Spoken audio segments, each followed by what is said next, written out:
Di tengah isu program makan bergizi gratis, muncul sebuah usulan menarik dari Direktur Ekonomi Selyos, Nailul Huda. Ia menyarankan agar program makan bergizi gratis atau MBG ini dapat dihentikan sementara, khususnya selama periode libur sekolah. Usulan ini bukan tanpa alasan. Nailul Huda mengemukakan bahwa anggaran yang seharusnya dialokasikan untuk program MBG selama libur sekolah bisa dialihkan untuk keperluan yang lebih mendesak. Dana tersebut diusulkan untuk digunakan dalam rekonstruksi dan rehabilitasi pasca banjir yang melanda wilayah Sumatera dan Aceh. Berdasarkan data per Desember 2025, tercatat ada 17.555 satuan pelayanan pemenuhan gizi atau SPPG yang telah beroperasi. Jika setiap SPPG menyediakan rata-rata 3.000 porsi setiap harinya, maka selama masa libur sekolah, akan tersedia sekitar 526,65 juta porsi makanan. Dengan estimasi anggaran sebesar Rp15.000 per porsi, penghentian sementara program MBG selama libur sekolah berpotensi menghemat anggaran negara hingga Rp7,9 triliun. Nailul Huda menekankan, apakah negara sanggup menunda dan mengalihkan dana tersebut untuk membantu masyarakat di Aceh, Sumatera Barat, dan Sumatera Utara yang tengah dilanda kesulitan akibat banjir? Menurutnya, usulan pengalihan dana ini dinilai lebih bermanfaat dan sangat mungkin untuk dilakukan. Nailul Huda menambahkan, jika pemerintah merasa berat untuk menghentikan sementara program MBG, maka patut dipertanyakan apa yang sebenarnya terjadi di balik keputusan tersebut.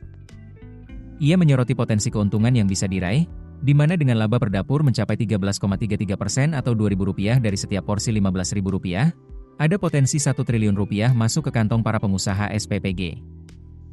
Penting juga untuk diingat, salah satu tujuan utama program MBG adalah untuk mengubah pola makan anak menjadi lebih sehat, dengan asupan gizi seimbang yang mencakup sayur, protein, karbohidrat, dan vitamin. Tujuannya adalah agar anak tidak hanya mengonsumsi makanan instan atau kemasan. Sebelumnya, Badan Gizi Nasional atau BGN telah memastikan bahwa pembagian makan bergizi gratis tetap akan berjalan meskipun saat libur sekolah.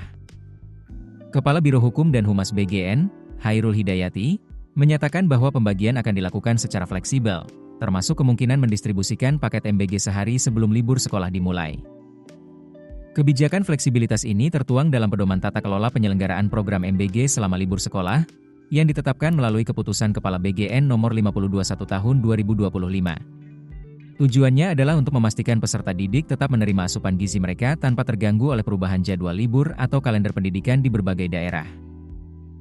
Dengan mekanisme ini, SPPG diperbolehkan menyalurkan paket MBG kemasan sehari sebelum libur tiba, terutama jika libur jatuh di tengah pekan atau ada perubahan jadwal mendadak. Hairul Hidayati menegaskan, sistem ini dirancang agar layanan gizi tidak terhambat, khususnya saat ritme kehadiran siswa tidak stabil karena libur sekolah.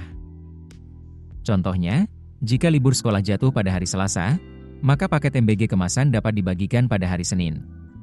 Hal ini dilakukan untuk memastikan tidak ada anak yang kehilangan asupan gizi harian mereka hanya karena perubahan jadwal libur. Keputusan bisnis terbaik datang dari data, bukan tebakan.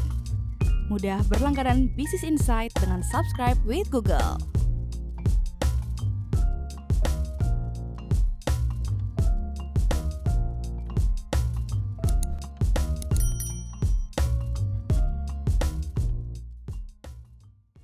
Download aplikasi Kontan sekarang di App Store atau Play Store.